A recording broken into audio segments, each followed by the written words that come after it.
வணக்கம்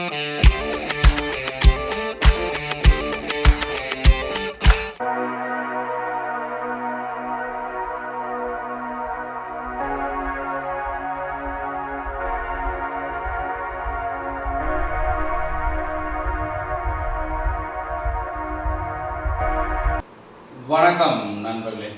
இன்னைக்கு நம்ம என்ன பார்க்க போறோம் அப்படின்னா,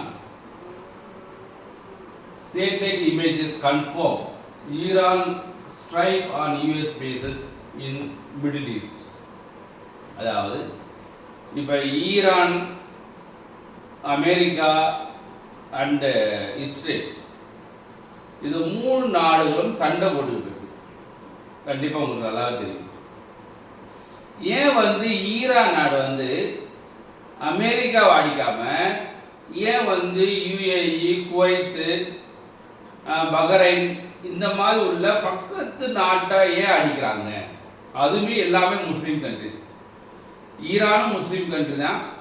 பக்கத்தில் Saudi Arabia, UAE, Kuwait, Bahrain இந்த மாதிரி கண்ட்ரி, ஈராக் இந்த மாதிரி கண்ட்ரி ஏன் கொண்டு போட்டு ஈரான் அழிக்கணும் அப்படின்னா, காரணம் என்ன அப்படின்னா, அமெரிக்கா அதனுடைய படைத்தளங்களை இந்த பக்கத்து நாடு, அதாவது ஈரானுக்குள்ள பக்கத்து நாடுகளான Bahrain, Kuwait, UAE, Saudi Arabia இந்த மாதிரி நாடுகள்லாம் அமெரிக்க படைகளை அமைப்பதற்கு அங்கே அனுமதி கொடுத்து அங்கே அமெரிக்க படைத்தளம் இருக்கு.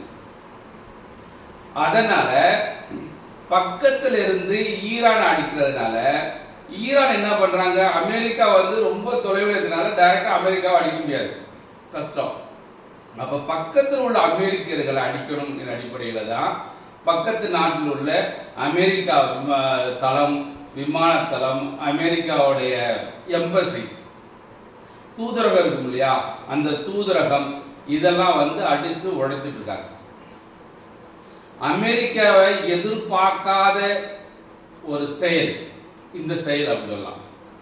ஏன்னா அமெரிக்கா அங்கிருந்து பெரிய குண்டு போட்டு அந்த காமினி என்ற தலைவரை ஈரான் தலைவரை கொண்டுட்டாங்க.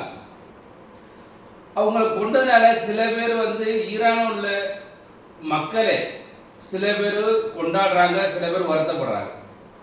இவர் சியா முஸ்லிமோட தலைவர் வேற. அப்போ இவர் கொண்டதுனால அமெரிக்காவின் மேல அதிக கோபத்துல சியா முஸ்லிம்ஸ் நிறைய பேர் இருக்காங்க. அதனால இந்த ஈரான் என்ன பண்றாங்க அப்படின்னா, பக்கத்து நாட்டுல முஸ்லீம் கண்ட்ரிஸ்லாம் ஏட்டா அமெரிக்காவுக்கு இடம் கொடுத்த, இப்போ அமெரிக்கா நீ இடம் கொடுக்கறதுனால தானே என்னை அடிக்கிறான். அதனால இந்த பக்கத்து நாடை பூரா, அதாவது மிடில் ஈஸ்ட் கண்ட்ரி சொல்றோம் இல்லையா, இந்த நாட்டில் பூரா அடிச்சு உடைச்சிட்டு இருக்காங்க.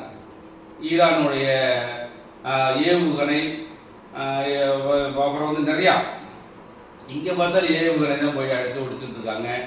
அப்போ நிறையா எண்ணெய் வளங்கள் உள்ள சவுதி அரேபியாவில் குண்டு போட்டு அழிக்கிறது, அந்த மாதிரி நிறைய செயல்களை செஞ்சுட்டு இருக்காங்க.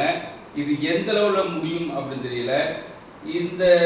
இது முக்கிய காரணம் என்ன அப்படின்னா, தயாரிச்சு அப்படின்னா இஸ்ரேல் எதிர்க்க முடியாது. அப்ப இஸ்ரேல் தான் இதுக்கு முதல் காரணம் இஸ்ரேல். அவங்க தான் ஈரான் எந்த சூழ்நிலையும் அணு ஆயுத நாடாக ஆக்கிடக்கூடாது என்ற அடிப்படையில் அமெரிக்காவின் துணையோடு இந்த போர் நடந்துட்டு இருக்கு. இது வேகமாக முடிஞ்சு மக்கள் அமைதிக்கு வரணும். இதே நம்முடைய முழுமுதல் பிரார்த்தனைன்னு வச்சுங்களேன். ஏன்னா மக்கள் நிறைய பேர் செத்துட்டு இருக்காங்க. ஆல்ரெடி நம்ம போர் நடந்துட்டு இருக்கு. ஒரு போர் ரஷ்யா அண்ட் உக்ரைன் நடந்துட்டு இருக்கு. இன்னொரு போர் ஆப்கானிஸ்தான் அண்டு பாகிஸ்தானோட சண்டை நடந்துட்டு இருக்கு. இந்த மாதிரி நிறையா இடத்துல சண்டை நடந்துட்டு இருக்கு. அந்த சண்டையெல்லாம் தீர்த்து மக்கள் சுபிட்சமாக இருக்கணும்.